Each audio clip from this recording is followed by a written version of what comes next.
So, we're always hearing about how AI could revolutionize our lives. But what actually happens when it walks into a classroom? Can it really help our most overworked teachers? Well, a recent large scale government experiment put that exact question to the test. And you know what? The results are fascinating. The biggest promise of AI in education is a bold one, right? To solve teacher burnout. But is that just a bit of tech industry hype? Because the problem it claims it can solve isn't just real, it's a full-blown crisis. I mean, just look at this number, 46%. A 2024 national survey in England found that a staggering 46% of teachers feel they spend way too much time on marking. That's nearly half the entire workforce, buried in paperwork instead of doing what they love, teaching and connecting with students. Yeah, a number like that isn't just a statistic, It's a crisis. And it's exactly why the UK government started asking a very serious question. Could generative AI be the answer? So, they didn't just talk about it. From late 2023 to early 2024, the UK's Department for Education launched this really ambitious experiment. They brought teachers, school leaders, and AI experts all into the same room with one simple goal: to see if Gen AI could genuinely transform a teacher's workday. So, where do you even start with something that big? Well, the project's first move was also its smartest one. They didn't guess. They went straight to the teachers and asked a simple question.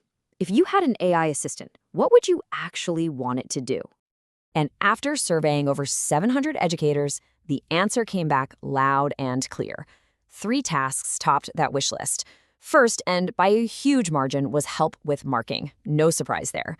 That was followed by the mind-numbing work of data entry and the creative but incredibly time-consuming process of lesson planning. So, armed with this wish list, the team organized a series of education hackathons. They put over 60 teachers and data scientists in a room with powerful AI like GPT-4 and essentially said, "Go, try to solve these problems, let's see what breaks." And this is where the first big surprise popped up.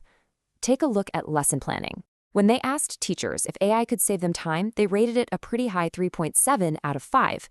But then came the really important questions. Would you actually use the AI's lesson plan?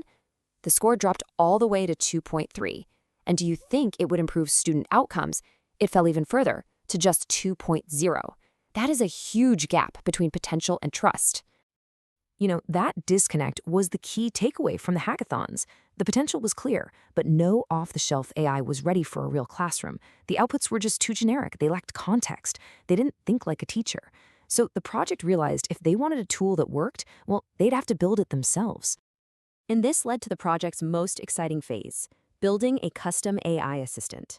They developed a proof of concept, a POC, which is basically a prototype tool designed from the ground up to do one thing perfectly: tackle that number one request from teachers, marking and feedback. So how did it work? Okay, so let's walk through it. A teacher takes a student's essay, in this case from a Year 4 student, and simply pastes it into the tool, along with the original assignment instructions. Easy enough. Instantly, the AI gets to work.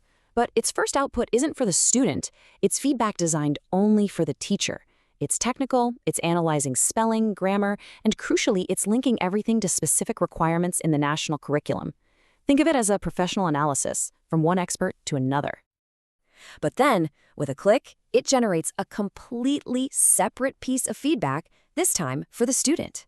The change in tone is immediate. It's encouraging, it's simple, and it focuses on clear, actionable advice. It's not a report card, it's a coach. And here's the final step that closes the learning loop. The tool generates a personalized practice worksheet. And this isn't some generic handout. It's a set of exercises created specifically to target the mistakes that student made in that essay. It connects the feedback directly to practice. So the technology is impressive, but a tool is just a tool, right? The real test is the human one. What did actual teachers and students think when they used it? Well, their reactions revealed a powerful conflict right at the heart of AI in education. On one side, the opportunities were huge. Teachers saw the potential to reclaim their time, to make feedback more consistent and fair. But on the other side were these deep, human fears: the risk of losing that personal touch, of damaging the teacher-student bond, and of an algorithm missing the subtle spark in a child's work. This quote from a secondary school teacher in the study just gets to the very heart of that fear. It's not just about spotting errors, it's about understanding the student behind the words, a nuance teachers worried an algorithm could never truly grasp. And what's so powerful is that the students felt the exact same way. They worried, if a computer's grading this, will my teacher even read it? And if the answer is no, why pour your heart into it? That human connection, knowing someone you respect is reading your work, is a massive motivator. So we have this powerful but imperfect technology, and these very real human concerns. Where do we go from here? Well, the project's final report didn't just identify problems, it laid out a clear roadmap for getting this right. 4 key guardrails emerged. First, teachers need clear, simple guidance. Second, schools need the basic infrastructure just to run these tools. Third, you can't just hand over the tech, you need high-quality training to build confidence. And finally, and I think this is a brilliant idea, create a kite marking system, a trusted seal of approval, so schools know which AI tools are actually safe, effective, and ready for the classroom. Ultimately, this whole experiment shows that AI's arrival in our schools isn't a question of if, but how. The technology offers a powerful solution to teacher workload, but the research is clear. If we rush this and ignore the human element, the need for trust, nuance, and connection, we risk losing something far more valuable than the time we're trying to save.